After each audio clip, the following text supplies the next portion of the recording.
గంటా శ్రీనివాస్ ఒక విలక్షణమైన రాజకీయ నేత. 1999లో రాజకీయ రంగం ప్రవేశించినప్పటి నుంచి ఇప్పటి వరకు ఒకసారి పార్లమెంటుకు 4 సార్లు అసెంబ్లీకి పోటీ చేసి వరుస విజయాలతో ముందుకు సాగారు.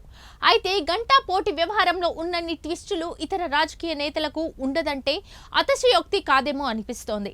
టీడీపీ నుంచి రాజకీయాల్లోకి ఎంట్రీ ఇచ్చిన గంటా 1999లో అనకాపల్లి పార్లమెంట్ సభ్యుడిగా, 2004లో చీపురుపల్లి నుంచి అసెంబ్లీకి, 2009లో ప్రజారాజ్యం పార్టీ నుంచి అనకాపల్లి ఎమ్మెల్యేగా, మంత్రిగా మళ్ళీ టీడీపీకి తిరిగి వచ్చి 2014లో భీమిలిలో ఎమ్మెల్యేగా, మంత్రిగా పనిచేశారు. 2019లో మళ్ళీ విశాఖ నార్త్ నియోజకవర్గానికి మారి ఇక్కడ విజయం సాధించి ప్రతిపక్ష ఎమ్మెల్యేగా ఉంటూ స్టీల్ ప్లాంట్ ప్రైవేటీకరణకు వ్యతిరేకంగా రాజీనామా చేసి ప్రస్తుతం మాజీ ఎమ్మెల్యేగా ఉన్నారు గంటా శ్రీనివాస్. ఓటమి ఎరగని నేతగా విజయం సాధించి కెరియర్ను విజయ పదంలోనే ముగించాలన్న లక్ష్యంతోనే గంటా శ్రీనివాస్ స్పష్టమైన విధానంతో ఉన్నారు. ఈ నేపథ్యంలో ఆయనకు భీమిలి టికెట్ ఖరారైనట్లు తెలుస్తోంది.